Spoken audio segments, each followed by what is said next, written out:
Hi everyone, and big welcome to all of you to Bear Clooney Watches channel.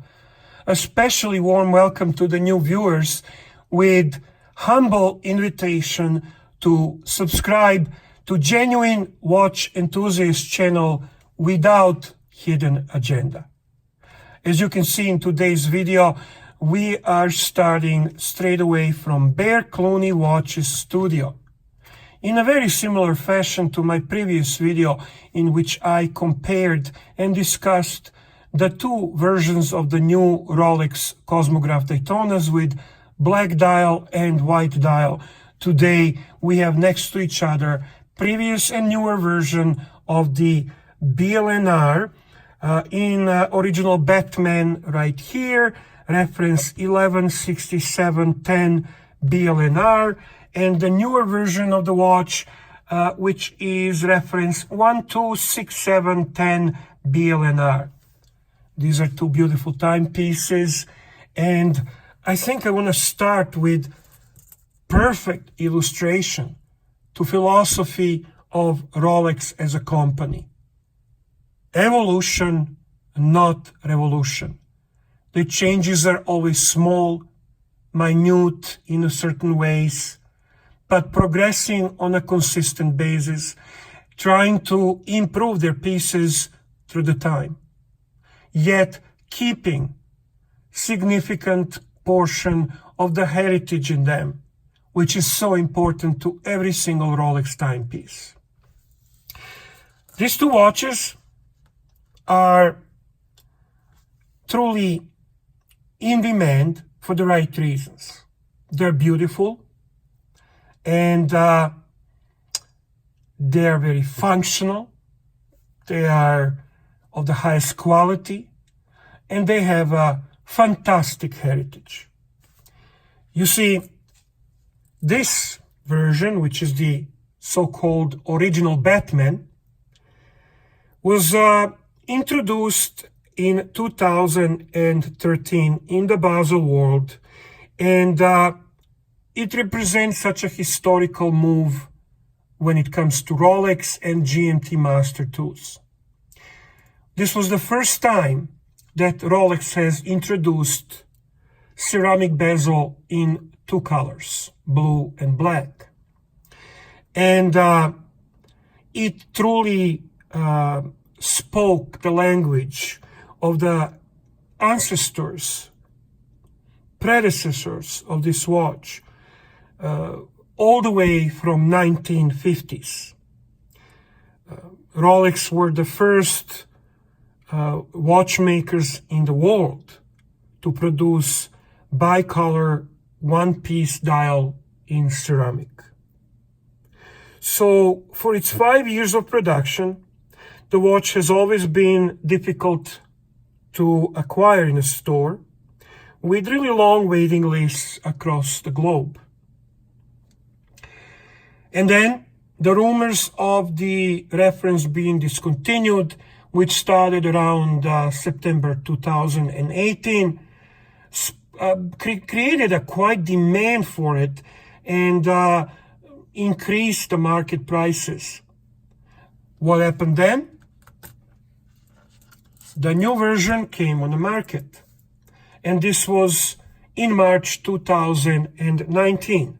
During that Basel world, Rolex announced the new reference 126710 BLNR, and the watch community has given it Batgirl nickname. Some are not accepting that name, but reality is it is catching on. It's there to stay, my friends.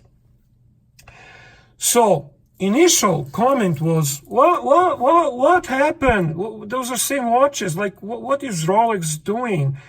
Why are they just changing bracelet? Well, true. In perspective of the visual changes, the differences are truly minute. Most obvious, most standing out is Jubilee bracelet, which was by some accepted as improvement and something that certainly does not contravene the heritage of the watch, and something that adds to a certain glamour and a beauty and exclusivity and luxurious feel of this timepiece.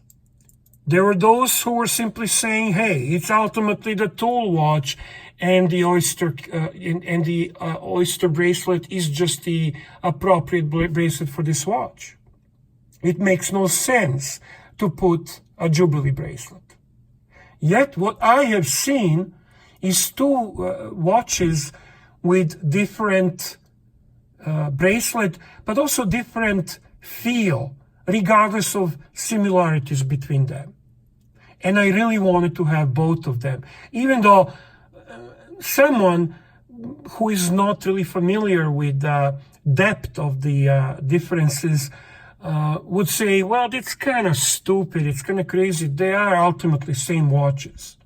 Yeah, they're from the same line, they do have same colors, but the biggest differences between these two watches are not just bracelet, but it's also a movement. The new GMT-Master 2 has received a mechanical update. Now it features 3285 caliber, which is the same as in a Pepsi version with red and blue Serichrome bezel. The power reserve has increased from 48 hours on this piece to 70 hours on this piece. And it is definitely part of the Rolex's new generation movements. It has a variable balance wheel and more efficient escapement and gear train. So, talking about now minute differences on the watches, I'm going to utilize the larger picture so it can be more obvious. The first difference we notice on these two watches is actually the length of the minute hand. The length of the minute hand on the Batgirl is slightly longer than on a Batman. Let's try to see that on the watches. I'll try not to move, but I'm sure you will notice that Batgirl minute hand is slightly longer.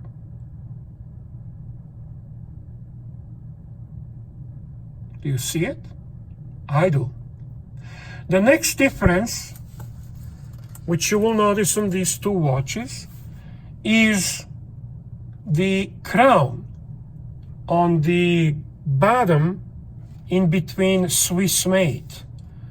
That is not present on the previous version.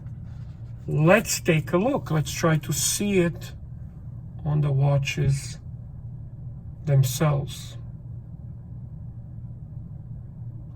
And then, my new difference is really on the lugs. The lug on the new Jubilee bracelet Rolex Batgirl is thinner, and it is made like that to simply complement the flow with the Jubilee bracelet. Let's compare the lugs.